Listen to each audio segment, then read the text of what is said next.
Je travaille pour 3R, Alsace-Lorraine, pour la démocratie et la paix. En fait, j'ai vu cette année que vous avez eu pas mal de démarches pour le local, et alors si je prends aussi la réforme des retraites, vous avez des démarches qui ont été bloquées par rapport à ça. Pour moi, les référendums, c'est aussi pour débloquer les situations qui sont bloquées.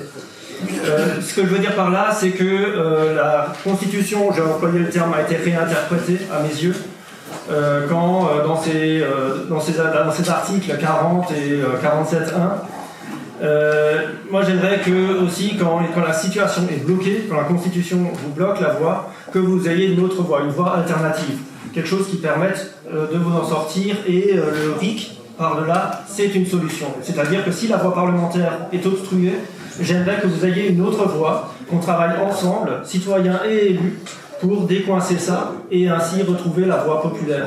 C'est aussi ça ce qui se passe dans les pays où le RIC est en place, comme la Suisse, comme d'autres pays. Comme l'Italie par exemple, où pendant le Covid, les gens ils ont essayé de faire des pétitions, il y avait le Covid, ils ne pouvaient pas sortir, et c'est les élus qui ont débloqué la situation. Donc avec ça, on aurait une vraie voie supplémentaire, et on sépare aussi le projet du porteur. Vous avez abordé que quand une question était posée, on pouvait répondre au porteur, on pouvait donner des accords avec la personne qui posait la question. Dans le cadre du RIC, par exemple, c'est le peuple qui est porteur. Donc le peuple pourrait être en désaccord avec le porteur, ça n'aurait pas spécialement de sens. Donc c'est ce genre d'affaires que j'aimerais vous apporter. Et comme vous l'avez vous-même souligné, Monsieur Poncher, il y a un projet de loi constitutionnelle qui est en voie que M. Macron prépare, qui tarde vraiment, on attend de voir venir celui-là.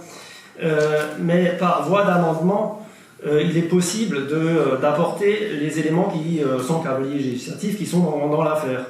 Et ça apporte plus de valeur, j'ai envie de dire, que de venir avec une démarche nouvelle à chaque fois. Vous pouvez apporter ces sujets-là à ces moments-là.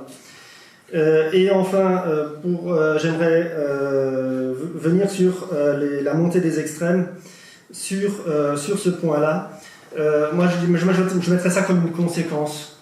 C'est aussi une conséquence du fait qu'en tant que citoyen, on donne très peu de choses au moment de voter, et même on vote un peu rarement. Pas aussi rarement que ça, mais une fois par an, grosso modo. Et la manière dont on vote, on donne un nom. On donne juste un nom, on ne dit même pas ce qu'on pense de lui.